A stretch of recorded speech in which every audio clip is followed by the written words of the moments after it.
Kita semua ini pembelajaran. Ini kasus yang pertama setelah 20 tahun yang lalu, bahwa apabila ingin mengambil keputusan, kita harus membaca betul undang-undang Aceh, umpamanya undang-undang Aceh, MOU Helsinki. Karena situ jelas, apabila ingin mengambil, pemerintah ingin membuat keputusan atau apa tentang yang berhubungan dengan Aceh, harus dengan sepengetahuan dan konsultasi dan persetujuan daripada pemerintah Aceh. Nah, ini tidak dilakukan. Tapi alhamdulillah ini selesai. Tapi ini pembelajaran bagi si pemerintah bahwa sebelum mengambil tindakan itu harus juga memahami sejarah, memahami undang-undang itu sendiri.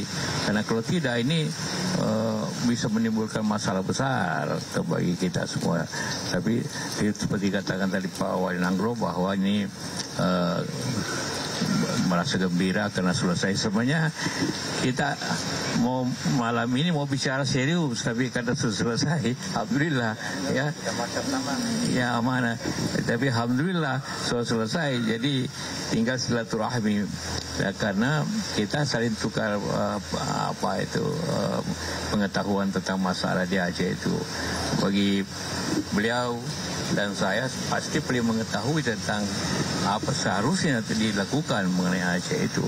Tapi sekali lagi terima kasih kepada Pak Presiden, terima kasih Mendagri, dan juga justru Wakil Ketua DPR Pak Ahmad Dasko yang memimpin pertemuan ini, tentu juga mempunyai pandangan yang baik tentunya. Saya kira itu. Saya sudah ada pertanyaan kepada Pak Wali.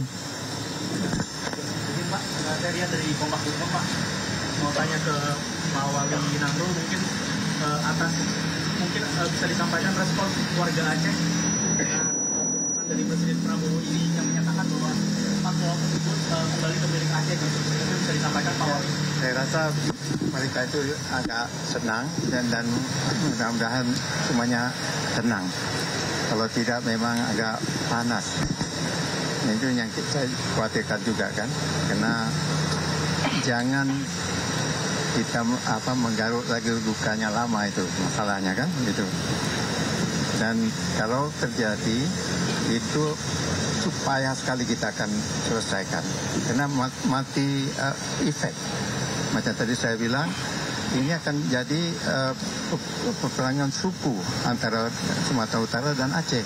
Nah, ini kan akan pecah belah Indonesia ini kan. Sedangkan apa yang harus dilakukan adalah untuk menyatukan kita. Sedangkan Aceh dengan Sumatera Utara dari zaman dulu tidak ada apa-apa, kita bersaudara kita kan. Jadi kalau menurut sejarah, Aceh kan lama sekali, satu negeri yang tua di Nusantara ini.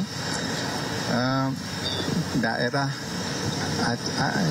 pulau-pulau itu adalah milik Aceh sebenarnya. Zaman Belanda pun demikian juga.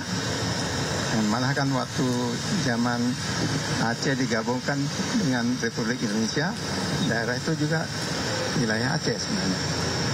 Jadi kenapa kan itu Aceh, pulau-pulau itu diserahkan Sumatera Utara? Ini kan jadi polemik kan, kontroversi di antara dua daerah. Ini yang kita khawatirkan.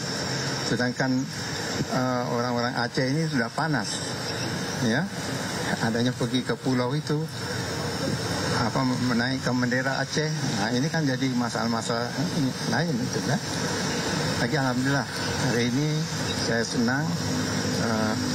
Masalahnya sudah selesai. Sekian. Oh, masih ada. Ya, ke Pak Wali sedikit Pak.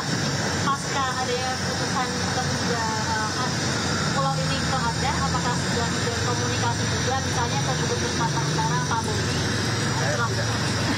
Kalau saya tidak ada. Tidak ada.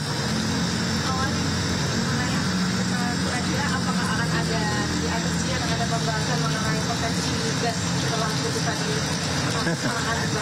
Itu kita belum tahu lagi apakah ada tidak, lagi kemungkinan. Karena kalau di Aceh semuanya sedang dicarinya, ya. banyak daerah yang dicari. Kemungkinan daerah itu juga dicari.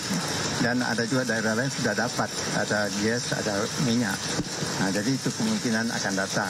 Lagi yang paling perlu bagi kita sekarang itu kita clearkan bahwa pulau itu adalah teritori Aceh. Ya, masalah ada gas ini minyak di rantau itu perkara lain. Itu investment. Siapapun bisa kerjasama. Tapi sampai saat ini sumber daya alam di 4 pulau tersebut seperti apa, Pak? Sumber daya alam di 4 pulau tersebut bagaimana? Ini, kalau lihat kan banyak pohon kelapa. Jadi orang-orang Aceh dari zaman dulu menanam pohon kelapa itu. Dan banyak di antara mereka punya surat punya tanah mereka itu di situ. Kalau